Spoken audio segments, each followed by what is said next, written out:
SpongeBob SquarePants Mysteries Stage Fright.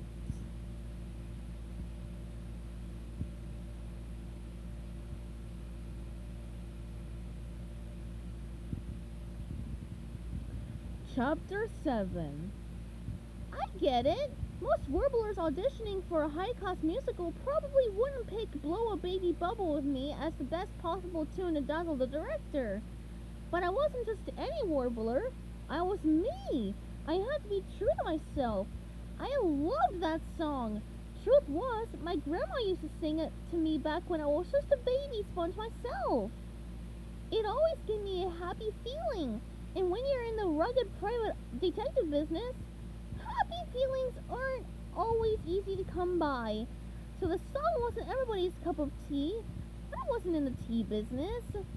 So when Dorado blew his top, I was a little worried. If I was going to investigate the shady incident at the theater, I had to get inside somehow, and this looked like my only chance. If I blew it, I'd be left out in the cold without an overcoat. And so would Pearl and Squidward and everybody else in this salty old city who was counting on the theater to come through with a smash hit. Dorado ripped SpongeBob's headshot in half, threw the pieces on the ground, and stomped on them. "Get out of my theater!" he demanded. "And take your whimsical but stinging bubbles with you!" Sharpie took a step closer to the director and spoke confidently. Mr. Dorado, with so many performers quitting, we're getting seriously short on cast members. Maybe we could use him in a non-singing role. It's just as easy for me to teach the audition dance to 2 actors as it is to teach it to 1, and you've already asked the school to stay and dance. Emma overheard Sharpie. "You're letting those 2 dance? One of them practically blinded Mr. Dorado with his soap bubbles. Mr. Dorado wants them out of his theater, so toss them out right now." Contemplative, Dorado thought about the choreographer's words. He was used to working with only the finest performers, but Bikini Bottom wasn't Atlantic City. He was running out of time to audition more prospects. And as much as he sometimes wished he couldn't put on a show without actors. Giving a quick nod, he growled, "Ugh, fine. Let's see what they've got. But it better be good, and quick. We're already behind today's schedule." Sharpie sprinted down the aisle and gracefully leaped onto the stage. "Okay," he said to Sandy and SpongeBob. "It's a simple little combination, nothing to it really. I'm sure you've done all these steps in plenty of shows before." "Oh, sure," SpongeBob said. "Plenty of times." He was bluffing. Though he'd done shows back in his little drip days, it'd been years since he'd danced in a musical, and he remembered exactly 0 of the dance steps. Nodding to the piano player, Sharpie counted off a quick tempo. And a 5, 6, 7, 8. The music started. Facing out to the house, the choreographer went right into a dazzling series of moves combining tap, gymnastics, jazz, ballet, and modern dance. His feet flew, moving so fast they looked blurry. He spun, stopped, kicked, and whirled. One minute his arms were waving gracefully through the air, and the next they were making sharp, quick moves like a robot. Finally, he landed, balancing himself on one toe. The music ended. He turned to his 2 auditioners. "Got it? Okay, come on down front and let's see you do it." SpongeBob and Sandy just stood there for a moment with their mouths gaping open. How were they supposed to do anything remotely resembling the amazing dance Sharpie had just demonstrated? "Remember," Sharpie said, "feel free to make it your own. It's not about the steps, it's about style and attitude." SpongeBob nodded. He was confident that he had plenty of style all his own.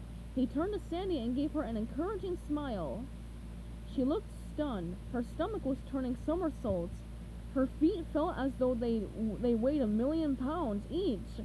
But as SpongeBob walked down to the front of the stage, she managed to lurch forward and stand next to him. Standing to the side with his arms folded across his chest, Sharpie counted off a 5, 6, 7, 8. The accompanist played the music again, sticking to the same brisk tempo she'd played for the choreographer. SpongeBob and Sandy managed to Remember the opening pose Sharpie had struck and the beginning step of his first dance move. But then it all fell apart. SpongeBob started kicking and hopping in the music, doing whatever felt good. Sandy followed his lead, dancing as if she were a good, old-fashioned Texas hoedown. As they spun around the stage, they accidentally ran into each other.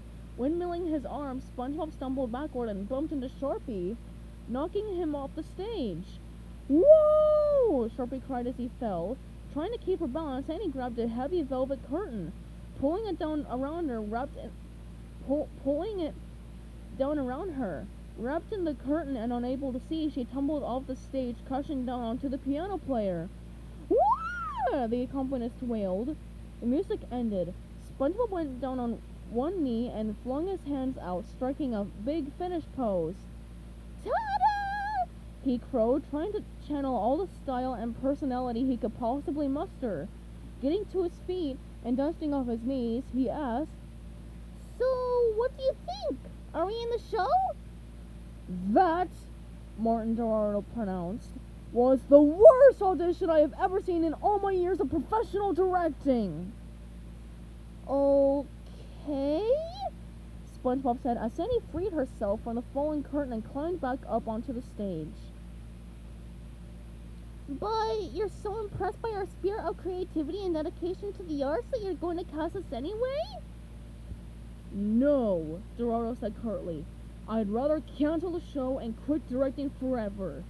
Get out." That sounded pretty final. SpongeBob wondered if maybe he made a bad choice by singing "Blow a Baby Bubble with Me" and dancing his own dance. As he started to slink out of the theater with Sandy, he realized he was actually feeling embarrassed to have been his true self. Rejected and dejected, he reached to push the exit door when, crash! A heavy stage light fell down onto the center of the stage, cutting a deep dent in the boards. The light's glass lens and bulb smashed into fragments, scattering across the stage. If anyone had been standing underneath the plummeting stage light, they would have been smashed to smithereens. It looked like another act of sabotage. Shading their eyes with their hands, SpongeBob and Sandy stared up into the open space above the stage, known as the Fly Towers, and set pieces were flown up into it with ropes. Trying to see if there was someone up there who had dropped the stage lights. Curtains, set pieces, and lights were clamped to pipes running the width of the stage below. A metal walkway crossed from one end of the Fly Tower to the other.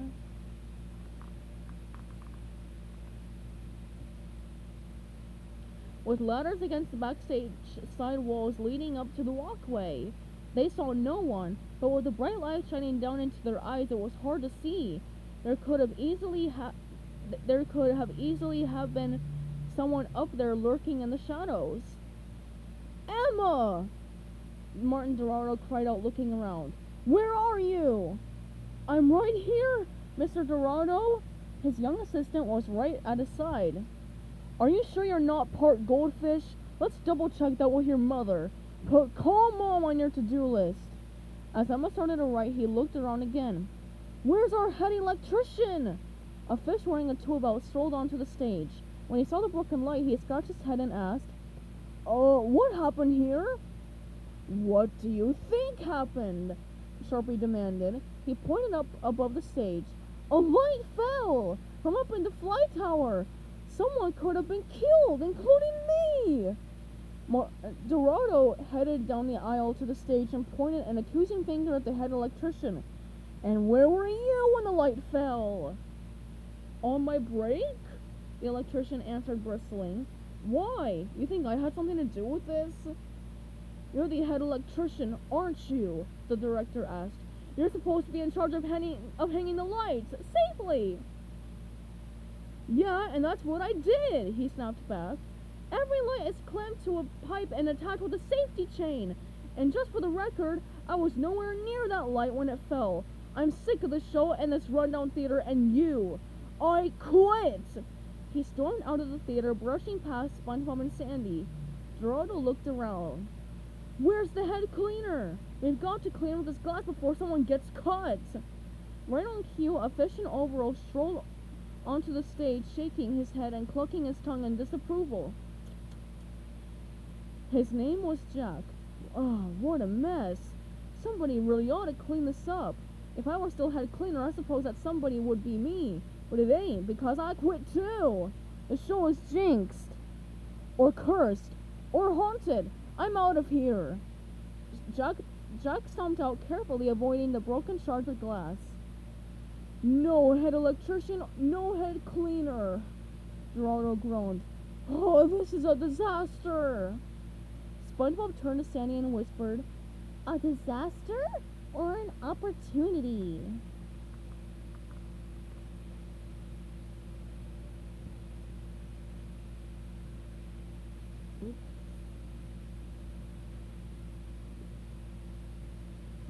Stay tuned for Chapter 8 coming up soon.